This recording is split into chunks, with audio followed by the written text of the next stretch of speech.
What we need to talk about now is a command called IPCONFIG. This is a TCP/IP related command, and we use it at the DOS prompt. Let's go ahead and access the DOS prompt, or the command prompt. One way to do that is by clicking the Start menu icon, and then the Start menu appears. Then you can click Run, and you get a Run dialog box, and then you can type in the command CMD, as you see here. Once you do that, you click OK. After a moment, you will get what's known as the command prompt. In earlier versions of the operating system, you would see it as just a DOS prompt. I will go ahead and type in the IPCONFIG for IP configuration command.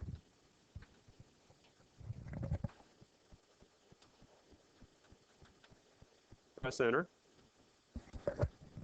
And you will see that I have a couple of different settings. Now I have two network cards installed on this computer.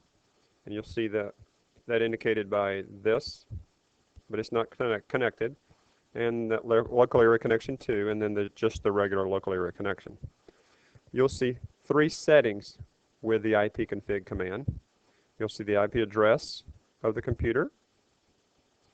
You will see the subnet mask of the computer, and you will see the default gateway. The IP address is a unique address, and each of these numbers, separated by dots, this is called the dotted, D-O-T-T-E-D, decimal. Each of these numbers can range from 0 to 255. Now this IP address is assigned to this computer and is unique. It's actually assigned to this local area network connection, which is associated with a network card. The subnet mask is a number which helps TCP/IP determine which network this computer is on versus another computer. Two computers with the same subnet mask will be on the same network. Computers with differing subnet mask could possibly be on a different network. Now, if two computers want to communicate with one another and they're on the same network, then they do not need to go through what's known as the default gateway. By the way, this is also known as the router. But if two computers need to communicate with one another and they're on different networks or subnets, then they need to communicate via the router. And what would happen is, if this computer, which is 192.168.1.2, wants to communicate with another computer which may be on the address 117.4.6.7, which is a different subnet. Think of a subnet as a zip code, different zip code. Then what would happen if this computer wanted to communicate with that computer? It would not be on its local network, so it would have to send a packet to the router. And the router has routing protocols in it that help decide where to send the packet ultimately to that other machine. Now I'm going to show you the IPCONFIG command with a parameter or an option called the all option. So I'm going to type in IPCONFIG/ALL. I'm going to press enter, and then I will maximize my screen.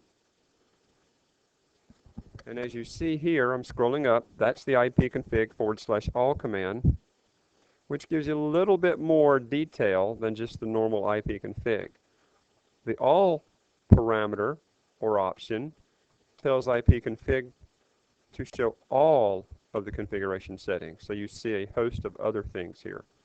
This, by the way, the host name, is also part of the DNS name. If I scroll down a little further, I see two settings for the two local area network connections I have. This is my network card type. That's actually the card type.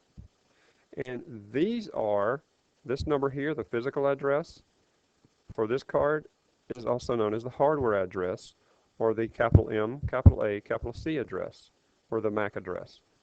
Notice these two cards are very similar, but they're different. The first three sets of numbers, actually four in this case, are the same, and this represents the vendor ID, which happens to be SMC, my company. The last set over here are unique, and this is required. There's an industry standard that says for all MAC addresses, also known as physical addresses or hardware addresses, must be unique off the production line. So this number here is associated with SMC, and a differing set of numbers here could be associated with IBM or Intel or another manufacturer of network cards. We're about to close the discussion of IPCONFIG, and I will close the window and terminate the session. Thank you.